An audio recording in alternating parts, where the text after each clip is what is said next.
हाँ, hello students. ये हमारा ग्रेविटेशन का 11th लेक्चर है।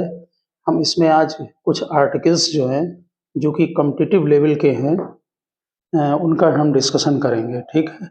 और कॉम्पिटिटिव लेवल में भी आप लोग इसके पहले के लेक्चर को ज़रूर देखें, अदरवाइज़ जो बेसिक पॉइंट्स हैं वो क्लियर नहीं होंगे। जो छोटे-छोटे पॉइंट्स होते हैं, उनको प्रॉब्लम्स आएगी आपको क्लियर करने में। तो यहाँ पर हमने जो आपको ग्रेविटेशन का जो चैप्टर कराया है, उसमें आपको ध्यान होगा कि हमने ग्रेविटेशनल पोटेंशियल एनर्जी कराई है, ठीक? जब हम किसी सिस्टम को बनाते हैं, तो उसमें सिस्टम को बनाने में स्टार्टिंग में जो पार्टिकल्स होते हैं, वो इनफाइनाइट पर होते हैं। उनको हम एक-एक करके लाते हैं इनफाइनाइट से और सिस्टम को कॉन्स्टिट्यूट करते हैं, सिस्टम को बनाते हैं। ठीक, उसकी जो टोटल एनर्जी सिस्टम की है वो ग्रेविटेशनल सेल्फ एनर्जी कहलाती है। Gravitational self energy. तो हमने पिछले डिस्कशन में आपको पार्टिकल्स के लिए बता दिया था कि अगर नंबर ऑफ पार्टिकल्स आपने किसी सिस्टम में लाए हैं, जैसे मान लीजिए आपका ये जो है वो एक ट्रायंगल हमने बना लिया और ट्रायंगल के कॉर्नर पर यहाँ मास रखे हुए हैं। तो ऐसी सिचुएशन में हम एक-एक पार्टिकल को लेकर आएँगे और पोटेंशियल एनर्जी का जब हम टोटल फार्मूला बनाते हैं, तो 2-2 के पेयर लेते हैं।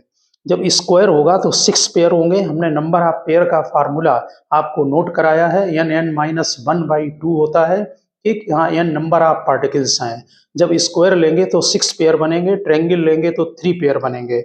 इन पेयर्स का एक जनरल फार्मूला है। आप इसके पहले ग्रेविटेशनल सेल्फ एनर्जी डालकर और उसकी डेफिनिशन को नोट करें। लिखिए gravitational self energy, potential energy of the body, potential energy of the body to its mass content.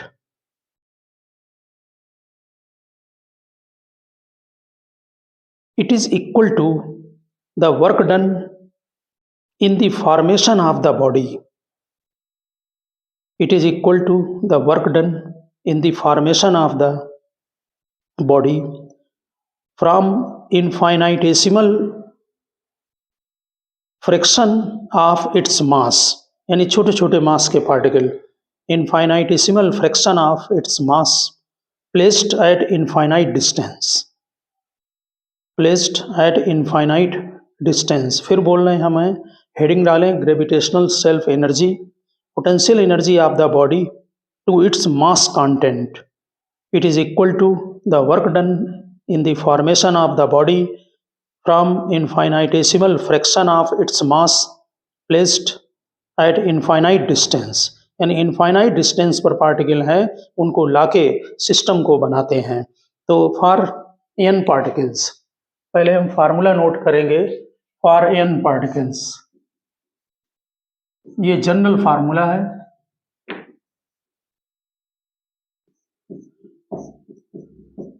Minus negative होती है एनर्जी सिग्मा।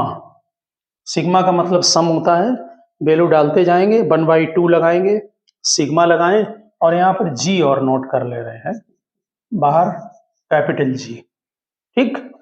और यहाँ पर जो आई है वो नॉट इज इक्वल टू जे है और एन तक है, MI MJ, आई और जे नंबर हैं और डिवाइडेड बाई RIJ। अभी आपके समझ में आएगा। आपको मालूम है पोटेंशियल एनर्जी का फार्मूला -Gm1m2/r होता है, ठीक? तो यहाँ पर पहली बात, जैसे हम एक एग्जाम्पल ले रहे हैं, जैसे मान लीजिए ये स्क्वायर है, इसमें ये पार्टिकल m1 है, ये m2 है, ये m3 है, ये m4 है। तो जब आप पेयर बनाएंगे तो m1 m2, m2 m3, m3 m4, m1 m4, m1 m3 और m2 m4, 6 पेयर बनाएंगे। तो यहाँ पर पहली बात, m1 m1 नहीं है, यानी I is equal to not J, इक्वल नहीं है दोनों, यानी 1 1 नहीं होगा, 2 2 नहीं होगा। अब I और J की वैल्यू 1 से स्टार्ट करके और n तक डालेंगे, ठीक? तो इसमें जब आप I और J डालेंगे तो I अगर 1 तो ये 2, फिर 1 3 2 3 ऐसे होंगे, ठीक? अगर हम इसको यहाँ पर वैल्यू पुटअप करेंगे तो 1 2 के साथ में 2 1 भी आ जाएगा, इसलिए उसको हटाने के लिए 1/2 लगाया गया है। फार्मूले में 1/2 है, जैसे 2 3 आया तो फिर 3 2 भी होगा और 2 और 3 का एक ही पेयर बनेगा, 3 2 नहीं, यानी M2 M3 एक पेयर। ठीक, इस तरह से 6 पेयर इसमें बनेंगे। ये जनरल फार्मूला है पोटेंशियल एनर्जी को लिखने का, केवल एक सिंबल है। ठीक, अब आप नीचे हेडिंग डालें, gravitational self energy of spherical shell, gravitational self energy of gravitational self energy of spherical shell. ये एक शेल है, इसका मास m है, रेडियस r है। इसको बनाने में जब हम लाएंगे तो एक एक पार्टिकल लाएंगे। ये नंबर ऑफ पार्टिकल्स के लिए फार्मूला है, और अब जो हम ड्राइव करेंगे वो कंटिन्यूअस बॉडी के लिए है, क्योंकि इसमें मास कंटिन्यूअस है। ठीक, तो नोट करें नीचे, देखिए, when mass of the shell is m, small m लिखना, when mass of the shell is m, its potential, जब सेल का मास स्मॉल m हो चुका है उस समय इसका जो पोटेंशियल है वो -gm/r होगा एट एनी इंस्टेंट, -gm/r। ये फार्मूला आपको मालूम है। लिखिए, to add an elementary mass dm, इसमें और मास बढ़ाओ dm, द वर्क डन, जब इसमें हम मास dm और लाएंगे इन्फिनिटी से यहाँ तक, तो इसमें जो वर्क डन होगा वो -gm, dw कर ले रहे, gm/r इंटू dm होगा। पोटेंशियल में मास मल्टीप्लाई कर दो तो पोटेंशियल एनर्जी बन जाती है। तो ये टोटल वर्क डन हो गया। अब जब नेट वर्क डन निकालेंगे, यानी कि ग्रेविटेशनल सेल्फ पोटेंशियल एनर्जी, तो इसको इंटीग्रेट कर देंगे। ठीक, तो नेट वर्क डन वही आपकी नेट वर्क डन, यही आपकी ग्रेविटेशनल सेल्फ एनर्जी होगी।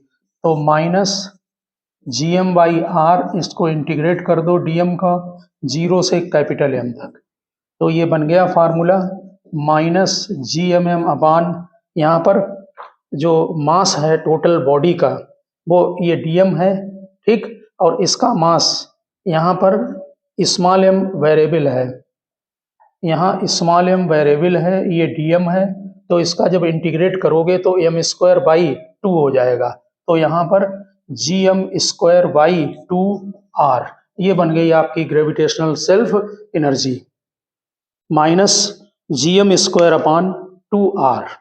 ठीक, ये शेल के लिए बनी है। स्मॉल m मास आ चुका है, dm मास और ला रहे हैं, इसमें g/r कांस्टेंट था, बाहर कर दिया, m dm का इंटीग्रेशन कर दें तो -gm²/r।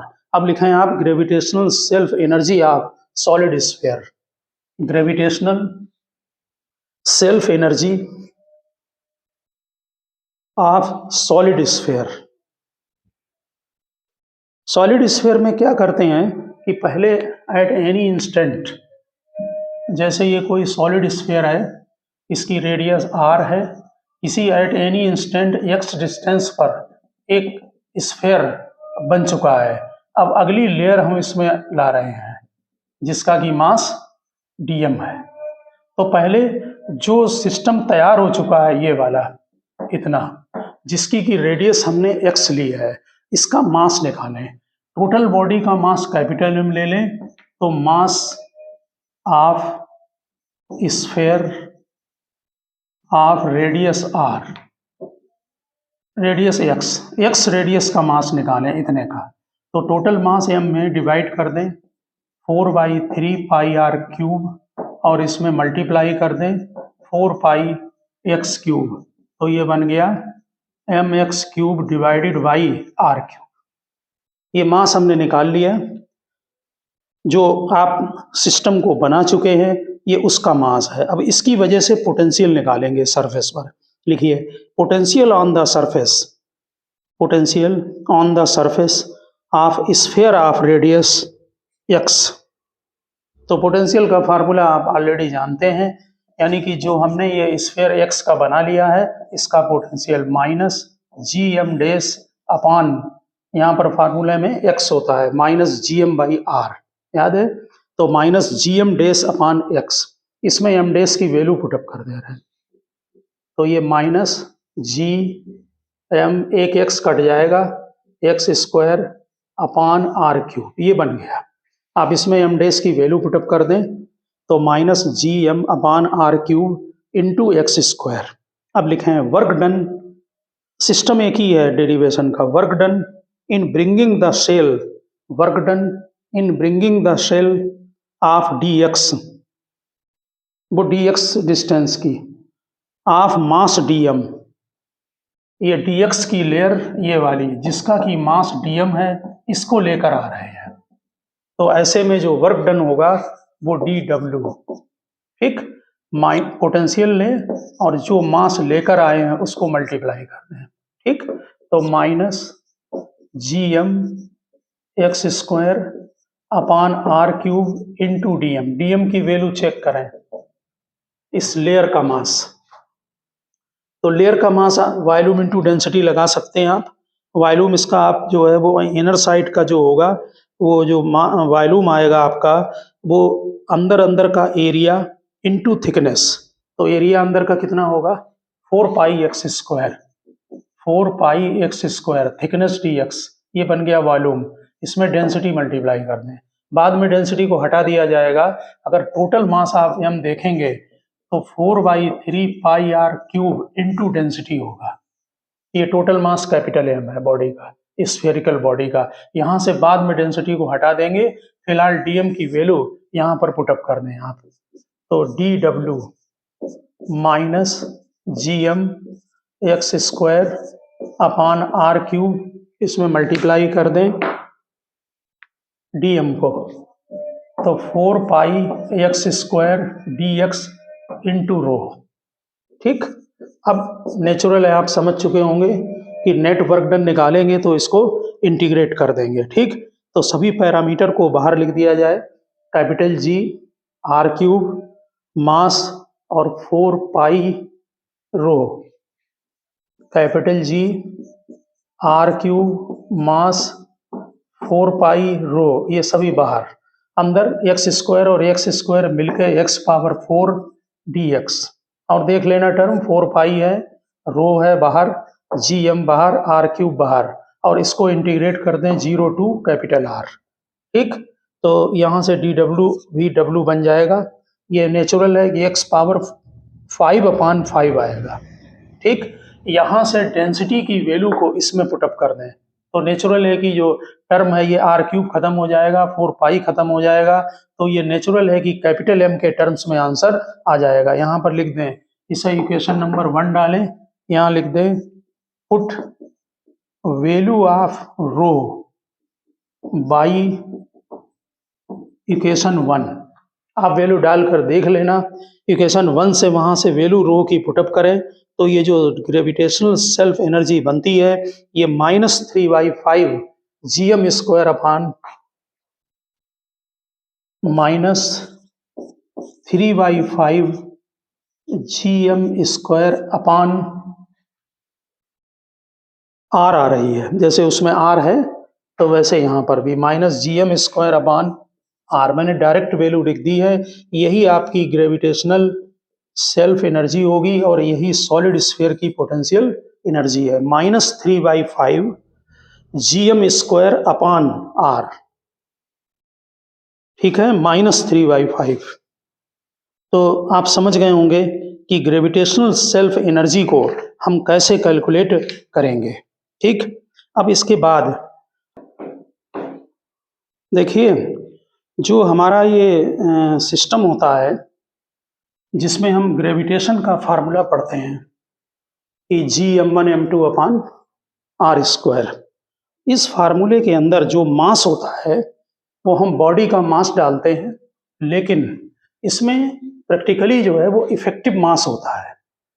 इफेक्टिव मास का यहाँ जो मीनिंग है कि अगर किसी हम बॉडी को लिक्विड में डाल देंगे या किसी अदर मीडियम में डाल देंगे तो उसमें जो मास होगा वो इफेक्टिव मास लिया जाएगा।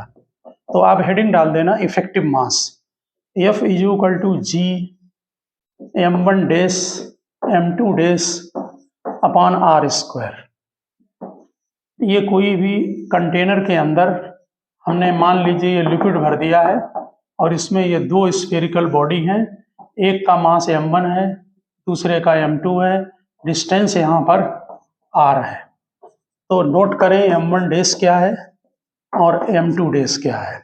देखिए m1 डैश एंड दोनों एक साथ लिख दें, where m1 days and m2 days are effective mass, where m1 days and m2 days are effective mass, और नीचे लिखें इफेक्टिव मास इज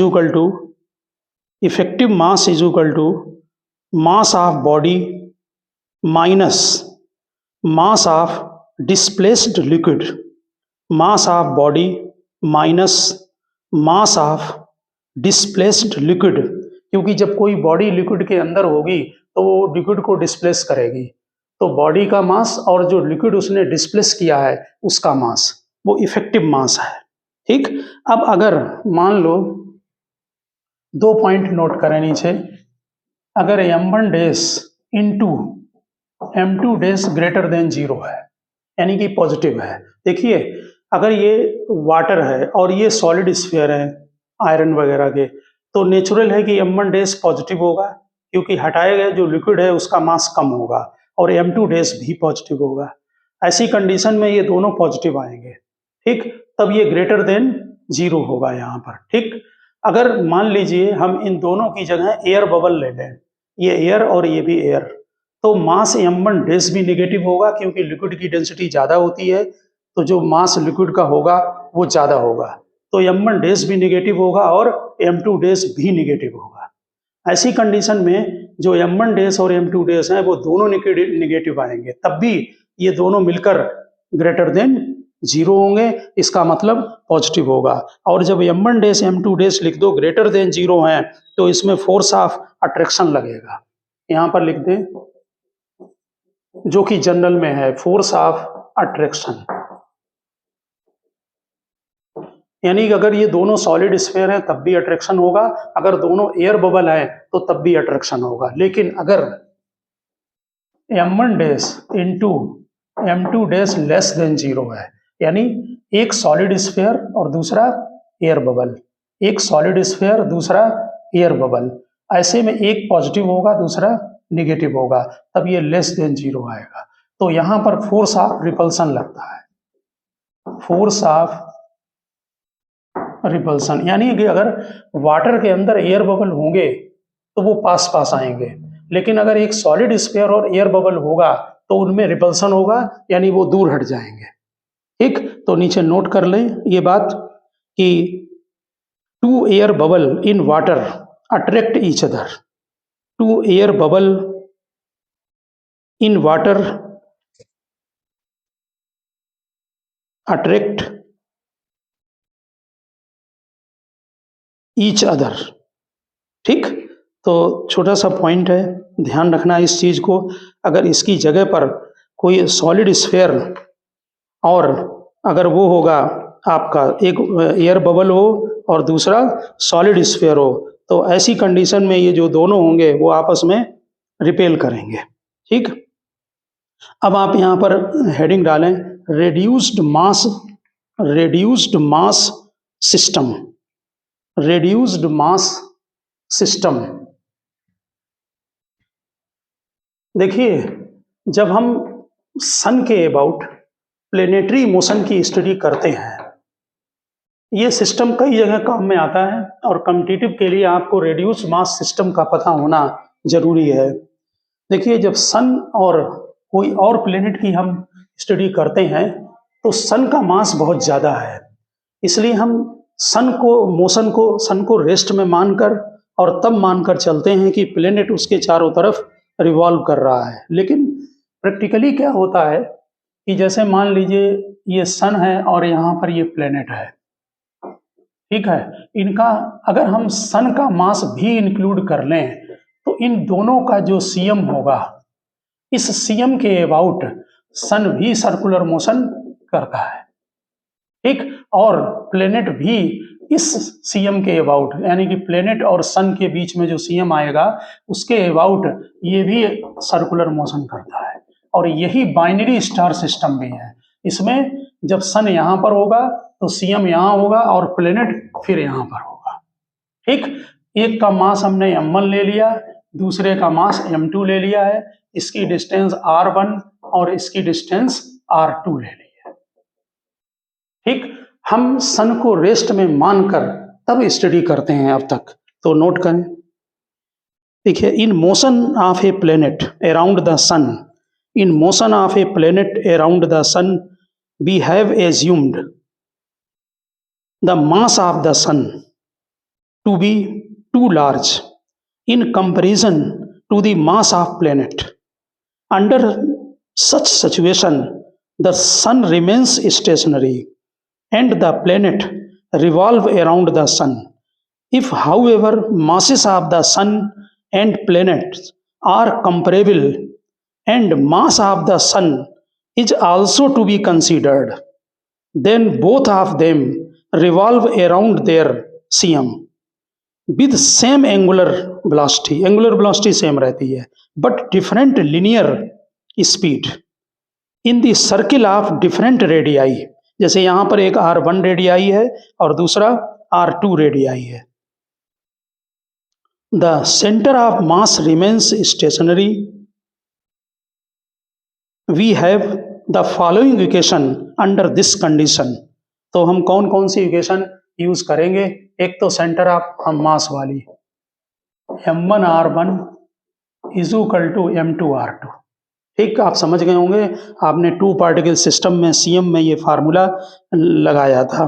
दूसरी बात, इसमें जो ग्रेविटेशनल फोर्स प्रोवाइड होगा सेंटीपिटल फोर्स के लिए, सेंटीपिटल फोर्स का फार्मूला आपको मालूम mr ओमेगा स्क्वायर होता है, इसलिए दूसरी इक्वेशन यूज करते हैं mr square omega m2 r2 square omega, और ये g m1 m2 अपान बीच की डिस्टेंस r1 प्लस r2 का होल स्क्वायर।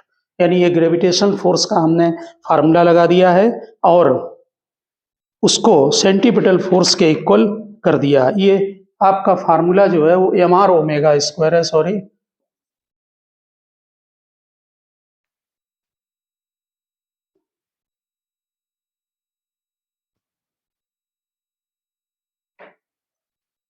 जो दूसरी इक्वेशन हम यूज करेंगे, एक इक्वेशन तो हमने ये लगा दी, आपने सेंटर ऑफ मास से इसका यूज किया है, और जो दूसरी इक्वेशन हम यूज करेंगे वो सेंटीपिटल फोर्स। तो m1 r1 omega square is equal to m2 r2 omega square, ठीक, इज इक्वल टू इस सेंटीपिटल फोर्स कौन देगा? Gravitational force g m1 m2 upon r1 plus r2 का होल स्क्वायर। तो आप ये इक्वेशन समझ गए होंगे। सेंटीपिटल फोर्स जो है वो प्रोवाइडेड बाई, और इसके अलावा अगर हम इन दोनों इक्वेशन को सॉल्व करते हैं तो ये omega is equal to root GM upon r cube बनता है। यहाँ पर ध्यान दें, r1 प्लस r2 की जगह r डालेंगे और मास m1 प्लस m2 की जगह कैपिटल M डाल दे रहे हैं। ठीक, तो ऐसी कंडीशन में जो ओमेगा स्क्वायर है, पहली बात वो root GM upon r cube आ रहा है, ओमेगा इज इक्वल टू, ठीक, हमने रूट लगा दिया है, root GM upon r cube आता है। ठीक, दूसरी चीज है कि इसमें जो एंगुलर मोमेंटम आपका होगा वो एंगुलर मोमेंटम I ओमेगा होता है, तो I1 प्लस I2 और ओमेगा ये एंगुलर मोमेंटम होगा। L is equal to I1 plus I2 omega. ठीक, यहाँ पर जो m1 r1 और m2 r2 आप निकाल चुके हैं, ये इक्वेशन जो बनी हुई है आपकी m1 r1 is equal to m2 r2, ठीक, और r1 plus r2 is equal to r है। ठीक, अगर हम इन दोनों को साइमल्टेनियसली सॉल्व करते हैं तो आपकी जो वैल्यू है r1 की आती है, यहाँ पर डायरेक्ट लिख दें बाई सॉल्विंग, और फिर बताएंगे इसका कैसे यूज करेंगे। तो r1 आपका आप सॉल्व करके चेक कर सकते हैं, m1 r1 divided by m1 plus m2, m1 plus m2, और जो r2 इज इक्वल टू आ रहा है वो m2 r2 divided by r2 को नोट करें, ये हमने r1 प्लस r2 की जगह r रख दिया है, तो ये m1 r और ये भी m2 r।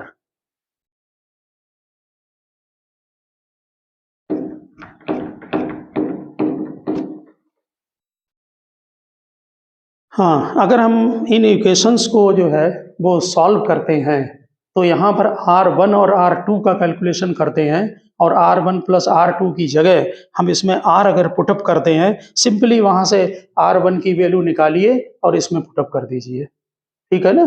तो जब R1 की वैल्यू निकाल कर इसमें पुटअप कर रहे हैं तो हमारा जो R1 बन रहा है वो आ रहा है M1R divided by M1 plus M2 और जो R2 आ रहा है वो M2R divided by M1 plus M2। ये आपके R1 R2 सिंपली आ रहे हैं, ठीक है ना? अब अगर हम I1 प्लस I2 निकालें, ये है I1 प्लस I2। I1 का फार्मूला आपको मालूम है कि जो I1 है आपका मोमेंट ऑफ इनर्शिया वो mr स्क्वायर होता है, ठीक? तो अगर हम I1 प्लस I2 निकालें तो जरा ध्यान देना, बस इसी से आप समझ जाएंगे। I1 प्लस I2 अगर कैलकुलेशन करते हैं, मोमेंट ऑफ इनर्शिया का फार्मूला मालूम है, इसके लिए क्या होगा M1 R1 square plus M2 R2 square, यानी M1 R1 square. Main point इसका यही है, M2 इसमें R1 R2 की वैल्यू पुटअप कर दें तो ये जो सिस्टम आपका बन रहा है वो M1 M2 अपान M1 प्लस M2, ये आ रहा है M1 M2 अपान M1 plus M2 R square. जरा इस फार्मूले पर ध्यान दें, ये पूरे सिस्टम का मोमेंट ऑफ इनर्शिया आया है। हम इसकी जगह एक नया वर्ड यूज करते हैं, उसे म्यू लिखते हैं, म्यू आर स्क्वायर, और म्यू हम रेड्यूस्ड मास बोला करते हैं, यानी कि यहाँ पर नोट कर देना, म्यू इज कॉल्ड रेड्यूस्ड मास और म्यू इज इक्वल टू क्या है M1 M2 divided by M1 plus M2। इसका मतलब है कि अगर बाइनरी स्टार सिस्टम हो या कोई और सिस्टम में, ध्यान रखना 12th में जब डीप में आप स्टडी करेंगे तो न्यूक्लियस और इलेक्ट्रॉन के बीच भी यही सिस्टम यूज होता है, एक रेड्यूस्ड मास सिस्टम। यानी M1 M2 के अगर दो पार्टिकल हैं, ये CM से R1 और R2 पर हैं, अगर हम कंबाइंड मास इनका किसी फार्मूले में लेते हैं तो उसमें हम रेड्यूस्ड मास का यूज करेंगे और जो रेड्यूस्ड मास है वो M1 M2 अपान M1 प्लस M2 के इक्वल होगा। जैसे आपको इसका वो निकालना था, मोमेंट ऑफ इनर्शिया कितना होगा, तो आपका म्यू आर स्क्वायर, ठीक? यानी दोनों का कंबाइंड हम यूज कर सकते हैं। तो यहाँ पर नीचे लिख दे, the two bodies can be replaced, the two bodies can be replaced by a single body whose mass is equal to whose mass is equal to reduced mass. This single body revolve in a circular orbit, यानी दोनों की जगह अब हमने एक body बना ली है। This single body revolve in a circular orbit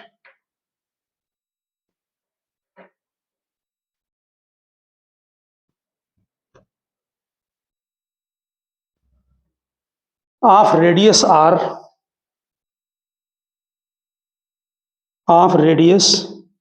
r, and centripetal force r आप समझ गए होंगे, यानी radius equal to the distance between two bodies हो जाएगा, ठीक? एंड यानी दोनों की जो डिस्टेंस होगी बॉडी का वो काम करेगी आर का। And centripetal force of circular motion is equal to force of interaction between two bodies for actual separation. इसका मतलब कि अगर हम इन पूरे सिस्टम की बजाय हम एक सिस्टम केवल ले लें और उसमें एक पार्टिकल रिवॉल्व कर रहा है म्यू से, उसकी जो डिस्टेंस है सेंटर से वो आर है, आर आप समझ गए होंगे, R1 प्लस R2, ठीक? तो रेड्यूस्ड मास सिस्टम में आप प्रैक्टिकली ध्यान रखें कि जो हम मास हमारा जो है वो कितना आता है। रेड्यूस्ड मास सिस्टम में मास का फार्मूला ध्यान रखें, और ये सर्किल वाला डायग्राम बना लेना जिसमें हमने रेडियस r दिखा दी है और सर्कुलर मोशन दिखा दिया है, ठीक है ना? अब नेक्स्ट पॉइंट आप नोट करें, और बहुत इंपॉर्टेंट पॉइंट है इसका, ये लिखिए, most of the problems of gravitation, most of the problems of gravitation are solved by two conservation law. Most of the problems of gravitation are solved by two conservation laws. Number one, conservation of angular momentum about sun. Conservation of angular momentum about sun. आपको मालूम होगा कि planetary motion में सन जो है वो focus पर है और ये हमारा आर वेक्टर है, ये वेलोसिटी वी है, हमने ये एंगल इससे थीटा ले लिया है। ठीक, सन अपने फोकस पर है। ठीक, इसी का हम एक डायग्राम और बना रहे हैं जो अभी जरूरत पड़ेगी। इन दो पॉइंट की स्टडी करेंगे। यहाँ पर सन है। ठीक, तो क्या लिखा? पहला point conservation of angular momentum about sun. दूसरा, conservation of mechanical energy. Conservation of mechanical energy, mechanical का मतलब पोटेंशियल प्लस काइनेटिक। ठीक, अब नीचे नोट करें, hence the following two equations, hence the following two equations are used in most of the cases. कौन कौन सी equation? M B R sine theta is equal to constant, क्योंकि component लेना पड़ेगा, ये 90 पर नहीं है। आपको याद होगा कि वेलोसिटी का वो कंपोनेंट लेंगे जो इसके परपेंडिकुलर होगा। ठीक, तो अलोंग वाला v cos थीटा, परपेंडिकुलर वाला v sin थीटा। दूसरी इक्वेशन जो हम यूज करते हैं कंजर्वेशन की, वो आप जानते हैं काइनेटिक एनर्जी और पोटेंशियल माइनस GMM/r। ठीक, ये नेट मैकेनिकल एनर्जी होगी जो कि कांस्टेंट होती है, कंजर्वेशन ऑफ मैकेनिकल एनर्जी। ठीक, अब यहाँ पर ये जो दो पॉइंट हमने बनाए हैं नीचे, इसमें जब सन के पास में प्लेनेट होता है तो उसे हम पेरिहिलियन, और जब दूर होता है तो अफेलियन पॉइंट बोलते हैं। तो इस पॉइंट को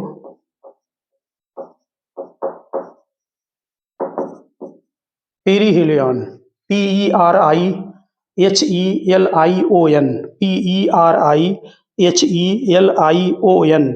और जो दूर पॉइंट है उसे अफेलियन, APHELION। जनरल है वर्ड, ध्यान रखना, पेरिहिलियन एंड अफेलियन।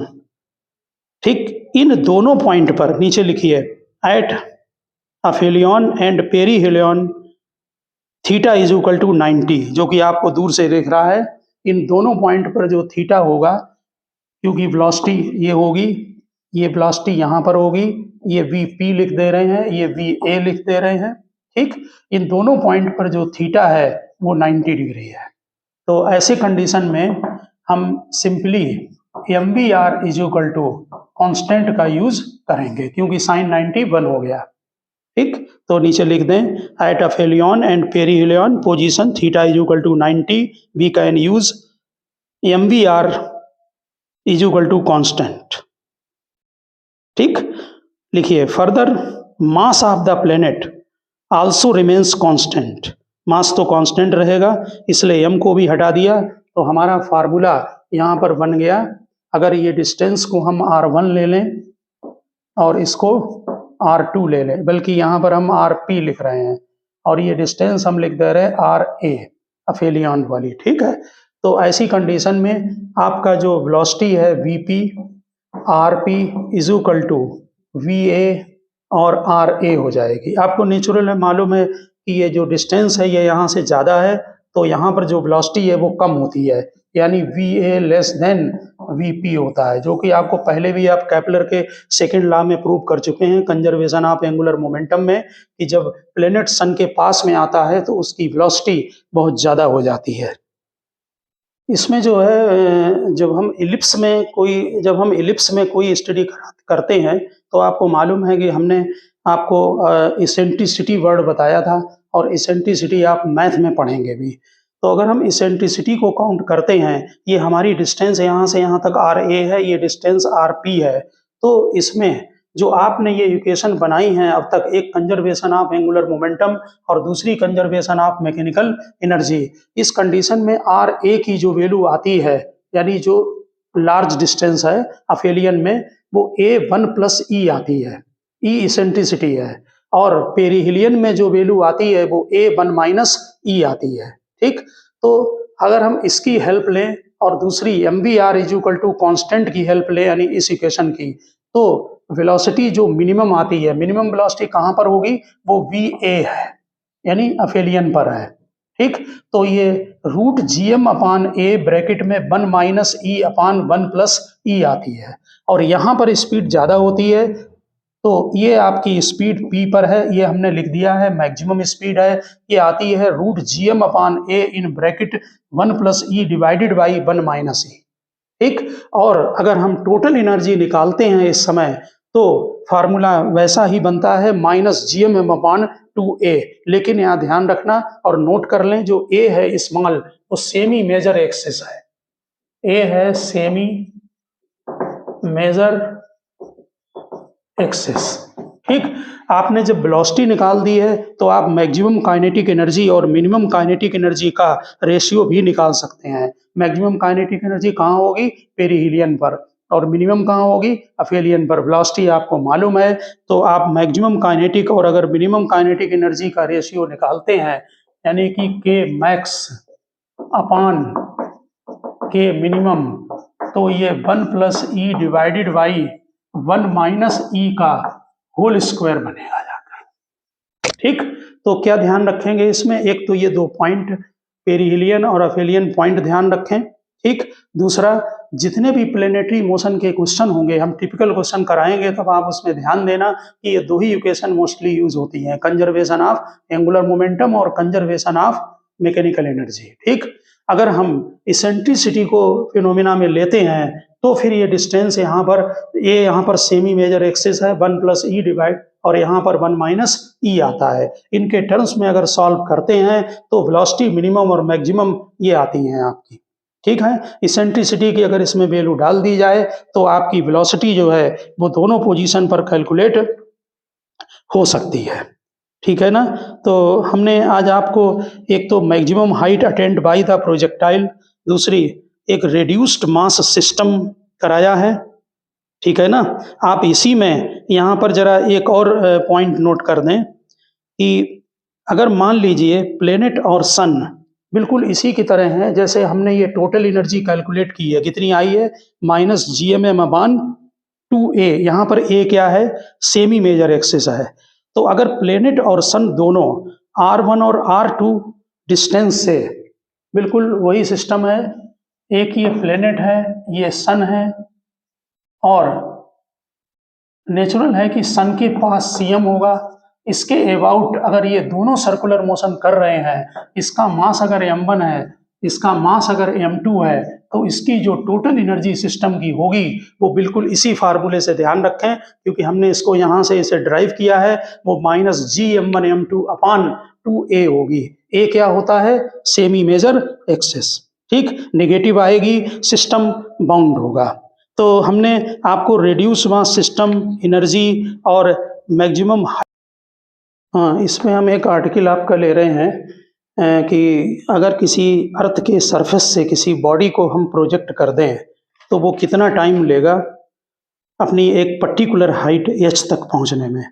तो आप ऊपर हेडिंग डालें, time taken by the projectile to reach the height h, time taken by projectile to reach the height h। जैसे ये कोई अर्थ सरफेस से, मान लीजिए हमने v0 वेलोसिटी से एक पार्टिकल को प्रोजेक्ट कर दिया, इसी एट एनी इंस्टेंट इसकी वेलोसिटी v है और वो डिस्टेंस x है, अर्थ का रेडियस r है, और ये हाइट h तक पहुंचने पर हमें इसका टाइम निकालना है, क्योंकि वेरिएबल लेना पड़ेगा, वेलोसिटी वेरिएबल होगी, ऊपर g की वैल्यू चेंज होती है। तो यहाँ पर डायग्राम से क्लियर है कि v0 वेलोसिटी से प्रोजेक्ट किया है और at any time velocity v है। आप हेडिंग डाल देना, time taken by the particle to reach the height h। ठीक, अब इसमें लिखिए, by applying conservation of mechanical energy. तो आपको मालूम है यहाँ पर काइनेटिक होगी हाफ mv0 स्क्वायर, यहाँ पर काइनेटिक हाफ mv स्क्वायर होगी। पोटेंशियल एनर्जी आप यहाँ पर लिख सकते हैं कंजर्वेशन में, half mv0 square minus half mv square. ठीक, ये हमने चेंज इन काइनेटिक एनर्जी निकाल दिया। या आप ऐसा करें कि एक पर्टिकुलर पॉइंट पर इसमें डिफरेंस ले ले रहे हैं। चेंज इन काइनेटिक एनर्जी का जो हमने डिफरेंस लिया है half M B naught square minus half M B square is equal to change in potential energy होगा।